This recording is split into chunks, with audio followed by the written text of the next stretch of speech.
Good afternoon. Welcome to Halftime Report on CNBC-TV18. I'm Sonia Shenoy, working out of my home this week, and Mangalam Malu is working out of the studio. So once again, we've sort of switched roles.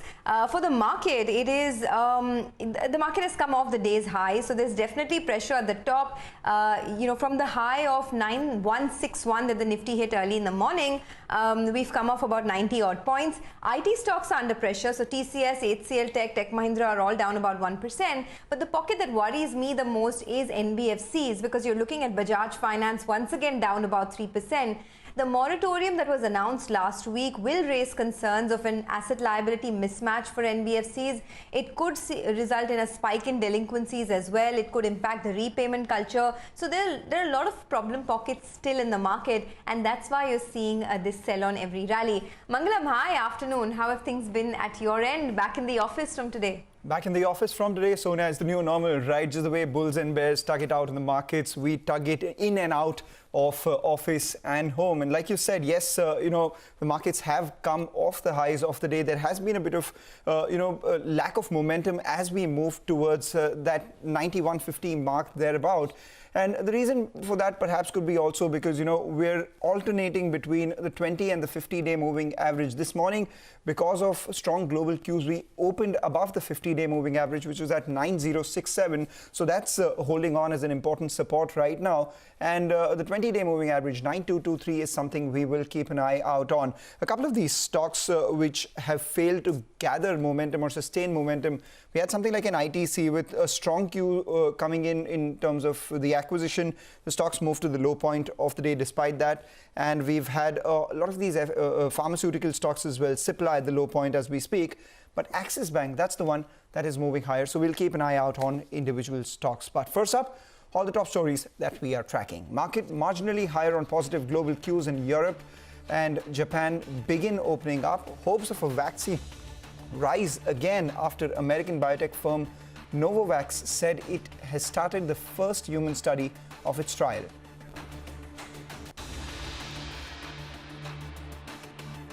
And Bharti Airtel slips after the promoter sells stake via block deal to pare debt, while sources say that Kotak Mahindra Bank's QIP is likely this week to dilute Uday Kotak's shareholding to comply with regulatory norms and raise capital. HDFC trades weak as the fourth quarter earnings raise concerns on NPAs, while the street gives a thumbs up to ITC's entry into the spices market with its acquisition of Sunrise Foods.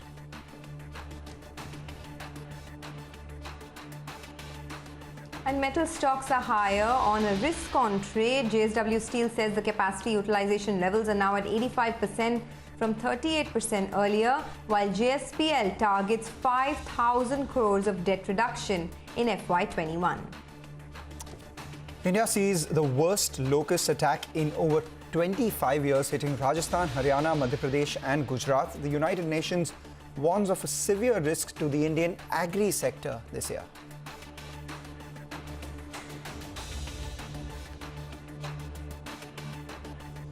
Okay, so there is plenty to talk about this afternoon, but first to one of the top stocks in focus, ITC. It's up 5% right now on the back of the Sunrise acquisition. So the sun has definitely risen for them this afternoon, Mangalam. But tell us a little more about the acquisition and why the stock is surging.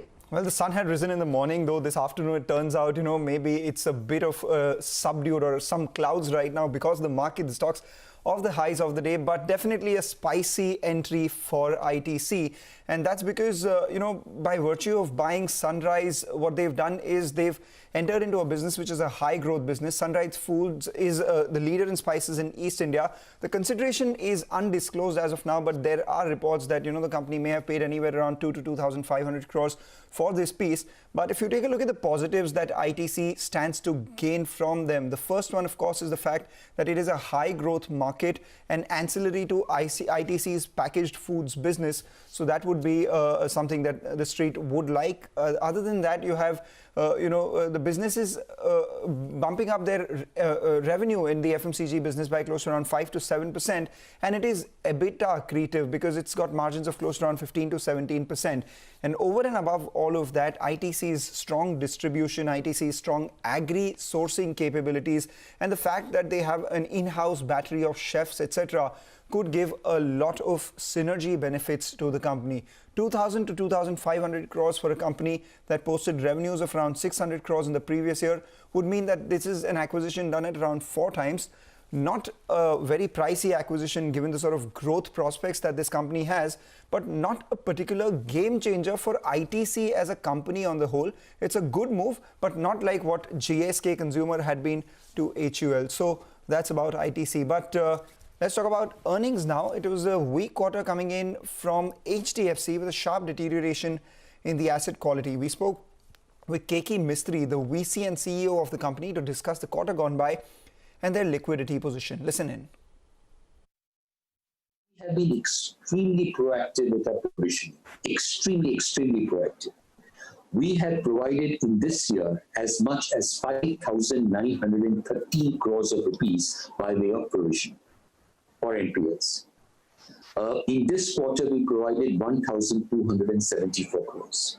The total balance lying in a provision account now is as much as 10,988 crores. Against, now if we were to go strictly as per the regulatory requirement and make provisions only based on what the regulations require, which is 15% and 25% depending on the period of default, then the provision we would need to carry would have been only 4,188 crores. Instead of that, we are carrying 10,988 crores. So we are 6,800 crores more provided than what is strictly required by regulation. I mean, our treasury people will obviously be looking at it very closely to see whether we should take some advantage of it or not. But, you know, I mean, touch wood for us, liquidity, we've kept sufficient, not sufficient, extra liquidity. We used to keep liquidity of less than 10,000 crores in the balance sheet last year meaning 2019, March 19. Now in March 20, we were carrying more than 30,000 crores of liquidity, 30,000, almost 32,000 crores of liquidity. So we have tried to keep extra liquidity, and we've also tried to raise money whenever possible. Because at times like this, it is always better to be as liquid as possible. So yes, our treasury people will certainly look at it, and if there is a way of using the partial guarantee and getting money at a slightly lower cost, why not? Okay, well, that's the word coming in from Keki Mistry. But moving on, one of the top stocks this morning, or this afternoon rather, is JSW Steel. We spoke with the management earlier. They told us that capacity utilization levels have definitely picked up. They stand at over 85% now. But Nigel is here to give us the run-through on both JSPL and JSW Steel this afternoon. Nigel. Well, that's right. Risk on helps metal stocks move higher, and you have JSPL as well as JSW Steel. Both of them are moving higher in trade. Now, for JSW Steel, the standalone EBITDA per ton looked much better. It came in at around 8,700 rupees odd, which was much better than the 8,100 rupees we were working with. But that's where the good news ended, because the foreign subsidiaries, they continue to see losses. The EBITDA loss, in fact, is now clocking around 300 crores on a quarterly basis, so that's not good news. And the debt has moved to around 53,000 crores odd. That would mean net debt to EBITDA of around 4.5 times odd. And also they've scaled back their capex from around 16,000 crores to around 9,000 crores odd. But some part of the street, like HSBC, they were expecting them to scale it back to around 7,000 crores odd. But why is the stock trading in the green? One being that they're guiding for sales volumes to be flat in FY21 if you compare it with FY20. That's indicating they're expecting a bit of a recovery in the second half of the year. The second factor was that earlier today we had the management on our channel, and in fact they said that now capacity utilization levels have moved around 85% from around 38% earlier. So that explains why the stock is moving higher. Moving forward to JSPL, then the numbers look good. The margins did expand on a consolidated basis, came at around 25% odd. A few reasons out here. Domestic business did well. The standalone EBITDA per ton came in at roughly around 10,500, 11,000 rupees odd. The absolute number came in at around 1,560 crores odd. There was a growth out there. But pleasant surprise coming in from the power business. Now they clocked around 330 crores in terms of EBITDA, which is a big improvement if you look at it on a year-on-year basis. So good news out there. And their Oman business delivered its best EBITDA all the way since the first quarter of FY19. So a thumbs up coming in for JSPL. Risk on both these two stocks doing well today? So on an average, it was 38% capacity utilization. So that is how we ramped up the production. The kind of issues which were there in the initial period of startup is the getting the employees who are not in our colonies from surrounding places. That is one of the challenges. Sometimes villagers stop, employees are not willing to come in. Simply raw material side, particularly consumables, which have to travel from outside the state to bring them, we had some challenges, but we could tackle those issues in the month of April. So in May, actually, we could ramp up the capacity. The capacity utilization right now is 85%. So we're doing quite well from the operations point of view. Debt as on 31st March 2019 was 45,500 crores. Whereas 31st March 2020, the debt was 53,000 crores. Out of this 53,000 crores also, if I take out the increase in debt on account of rupee depreciation, I don't think there is a big increase as far as the debt relative to 31st March 19. The only difference why the market perceives that we have a high debt, that the EBITDA, which used to be around 19,000 crores plus as on 31st March 19, came down to 11,900 crores because of the market conditions and also COVID-19 related issues. Okay, that's clearly the stock of the day, right? 6.5% higher for JSW Steel. But the stock of the day on the downside in the broader markets is Avenue Supermarts. It's down 5%. Mangalam, what has spooked the street? Is it really the management commentary or the fact that the stock is still very expensive? I mean, take us through the highlights. Well, it's a combination of factors. The management commentary definitely posted or painted a grim picture for FY21, or rather first quarter FY21. And at the same time, the stock trading at around 67, 68 times FY22 earnings does no good to it. The reported numbers for the fourth quarter, though, were much better than what the street was anticipating. The management said that, the March quarter or the March month saw just a growth of 11%. April saw a decline of 45%.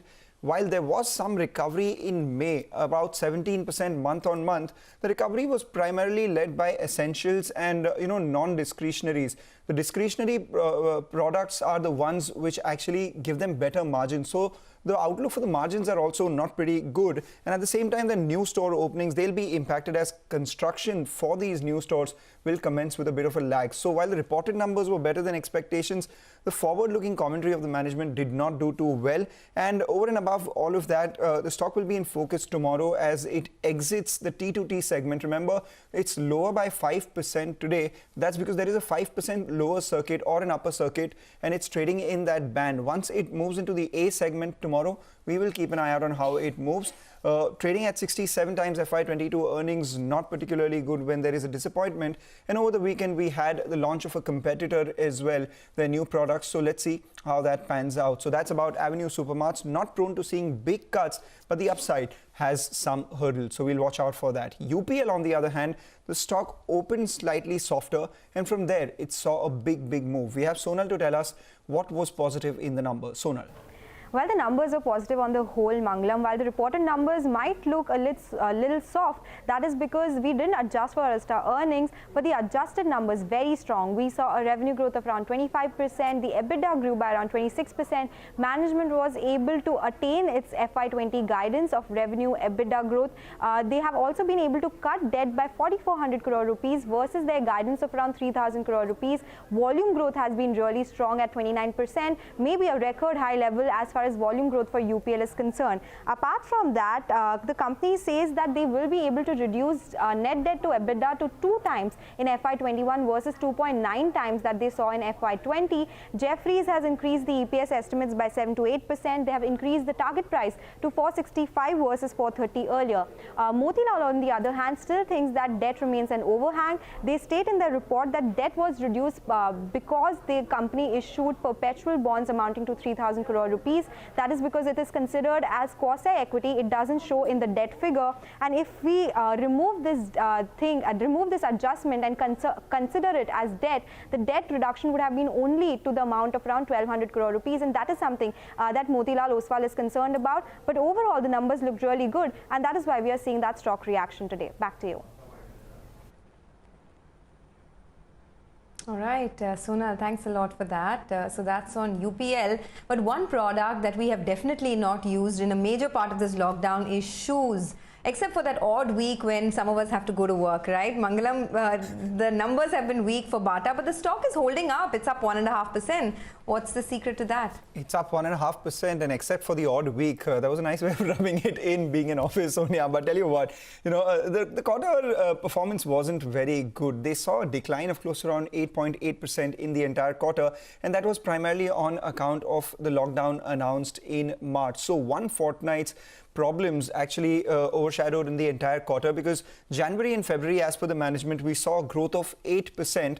However, decline in the quarter was primarily on account of the lockdown. That means that the first quarter also will be a washout, because the first month of this quarter has been an entire lockdown. The EBITDA grew by around a 47% mark. 139 crores is where it was, but that's irrelevant because it was higher on account of Ind AS. The number to watch out for would be the PBT and the net profit. Net profit actually declined by 57%. But why is the stock higher? Perhaps a couple of reasons. One, the long-term prospects for footwear or Bata's brand strength haven't waned off. Secondly, the stock had corrected 33% from its record high of around 1,900 odd, trading at 32 times. And thirdly, the management is addressing the media at 12:30, so their commentary would be something that the street will keep an eye out on. So let's see where the foot lands on Bata. But talking about Bata, one of their brands is Power. Let's take a move to Power stocks. Anisha is standing by. She has something on Power. Oh, well, yes, Mangala, marquee fund managers like Prashant Jain as well as S. Narain have been betting big on power sector, especially utilities. Now, whether it is that they see value in the sector or whether it is the defensive play, something that you can argue. But if you look at the stock moves this year, they have been down anywhere between 20 to 40%, with private players like JSW Energy, Adani Power seeing a cut of over 40%. The valuations have now become very attractive, because if you look at barring Power Grid, all these stocks are trading below the book value. So that is something that to look at. Separately, it is a defensive play, because remember, the revenue visibility for these companies continue to remain strong. The dividend yield is either in high single digit or even double digits for a lot of these companies. They have regulated models, so pretty steady earnings, as well as the recent sector reforms is something that is supporting the sentiment that perhaps the worst is over for the sector. Also, if you look at the power demand, it has bounced back sharply in the month of May. In fact, the power demand is now at pre-COVID levels, and in fact, we heard it from the management of Tata Power itself, who said that the power demand has fallen by just 10% in the month of May versus a cut of 30 to 40% that we saw in the month of March and April. The good news for Tata Power, and the reason why the stock is up 4-5% and has been doing well since last week, is that they are looking at big debt reduction plan, as well as resolution of Mundra Power is also on the anvil. Separately, for JSW Energy, they say that they do not see significant impact to their operations. That's why the stock is holding up, and Adani Power is flying away in trade because there was some buzz about delisting, so that stock is also in focus. Back to you guys. Okay, and a lot of influential investors have raised their holdings in many of the power companies or have turned positive in it as well. Thanks, Anisha, for that. But remember, at 3:30 p.m. today, we have a special edition of our show Big Deal, which is planned on the